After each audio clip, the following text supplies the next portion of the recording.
So at the end of the year, the scoreboard looks good, and we were pleased with the performance of the funds, but we think that 1 year performance numbers tells only a fraction of the story, and this is no time for backslapping. We think that of greater interest at the moment is to remind you about the investment process that we run with the funds, to talk about the businesses into which volatility has allowed us to make investments, and to highlight some of the mistakes that we made along the way. So as a reminder, we don't try to generate returns by making calls on whether Brexit or Joe Biden or a strong Siberian wind will be good for the UK, Japan, or fixed income. Where we do try to generate returns is by being selective about the assets that we own within those and within other asset classes or geographies.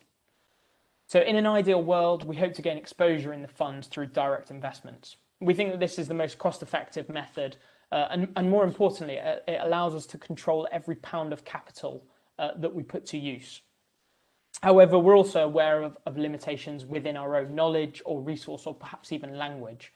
And we think that within a global multi-asset fund, it's important that at times it's most sensible to use a specialist active fund manager who has a clear process, an alignment of interest and a reasonable cost, who we think can generate outperformance within any specific geography or asset class. We think that where we're unable to find a fund manager that can provide that, it's especially important that we have the discipline to be able to, on occasion, use a passive fund in order to gain what we see as good value exposure. But we're also pleased that at present, only roughly 10% of our assets are gained through this, which is our kind of least preferred method. We're also pleased that market volatility in 2020 afforded us plenty of opportunity for our favoured investment style. So that's direct investments into fantastic businesses at what we see as very reasonable prices. So to give a couple of examples here, in January we invested in PayPal, that's the online global leader in payment processing. In March we invested in Games Workshop, that's the #1 global miniature wargaming business. In March we also invested in Berkshire Hathaway, that's the insurance conglomerate run by Warren Buffett.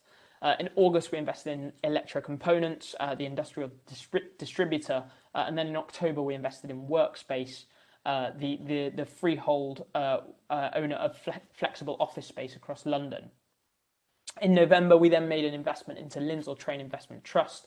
That's a vehicle through which we can access cash flows to one of the most successful boutique asset management houses in the UK.